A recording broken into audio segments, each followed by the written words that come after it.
Hello everyone, my name is Mohammad Fikir Maulidi and I'm from the second semester, and in this video I would like to share you guys about the manner of articulation and also the place of articulation. So, are you excited? So without any further ado, just peace out. Okay, so for the first one we're gonna talk about the manner of articulation. So the manner of articulation is just like a way to make a sound. And you know what guys, people who learn the second language, it is very important to know the manner of articulation. Why? Because to get the correct pronunciation and of course to make a sound more clearly and correctly. Do you know there are 6 different ways or manner of articulation? Okay, let's go. Number 1, stops. So we should build a pressure of air and then release it.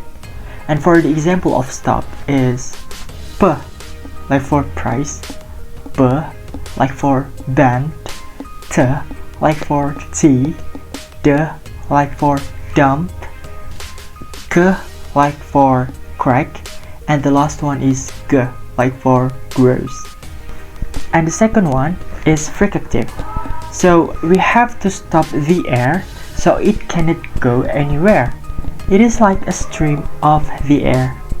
And for the example of fricative is F like for Africa, and then V like for vat, H like for house, S like for soup, Z like for zombie, Sh like for ship, Z like for beige, The like for this, and F like for bath. And the third one is called affricate. So we should combine stop and fricative to form a affricate. And for the example of affricate is Ch like for church, and then J like for jump. And the fourth one is nasal.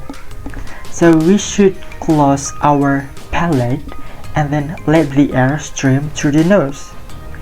The examples include M like for monkey, N like for north, and Ng like for song. Next, the fifth, we called it liquid. So we should let the air stream through the side of our tongue. And the examples include R like for rose, and L like for lamp. And the last one, the sixth one, is glide. So we should move our mouth constantly from an articulation to a vowel sound.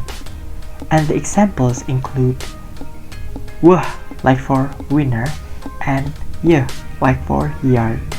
Okay, that's all for manner of articulation. Next, we're gonna talk about the place of articulation. Well, basically, place of articulation is just like a location where the sound are produced. And also, do you want to know all the place of articulation? Okay, here we go. So, the first one is bilabials. It formed with B, it means two, and labials means lips. So bilabials means that we should include our both side of our mouth, the upside and also the downside. The examples include B, B, and M. Okay, so the second one is labiodentals. So it forms with labio, means the bottom of our mouth, and dentals means the top teeth. So it means that these two things must meet each other. And the example of labiodentals is F and V. The third one is interdentals. So it formed by putting our tongue to inter or between our dentals or teeth.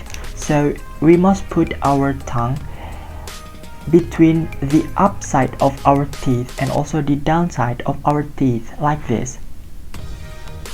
look at it. So the examples in interdentals include like for thick and like for though. Okay, so for the fourth one, it's called alveolars.